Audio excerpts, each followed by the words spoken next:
Instagram scroll করতে করতে দেখলাম mango pudding. So hello everyone, আসসালামু আলাইকুম। চিন্তা করলাম আমিও একটু ট্রাই করি। যেহেতু অনেক রাত হয়ে গেছিলো, আমি তাড়াহুড়ো করে সব কিছু রেডি করছিলাম। দুধ 1 কেজি নিয়েছিলাম, সেইটা ভালো মতো জাল করে শুকাতে পারিনি।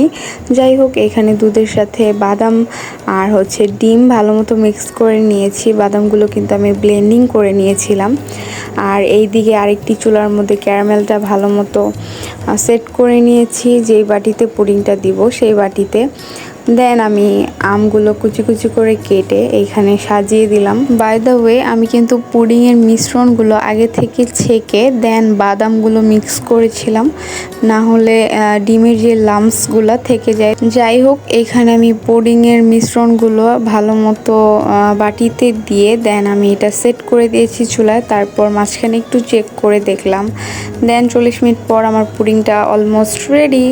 আর এইটার কালার আর টেস্ট কিন্তু আলহামদুলিল্লাহ ভালোই আসছিল, শুধু ভেঙে গেছে কারণ দুধ ভালো মতো জাল দেইনি, আমি আগেই বলেছি। ইনশাল্লাহ নেক্সট টাইম আরও ভালো হবে। পরের দিন সকালের ফুটেজ, আমার পাখিটা এদিকে খেলা করতেছিল কবুতরের সাথে।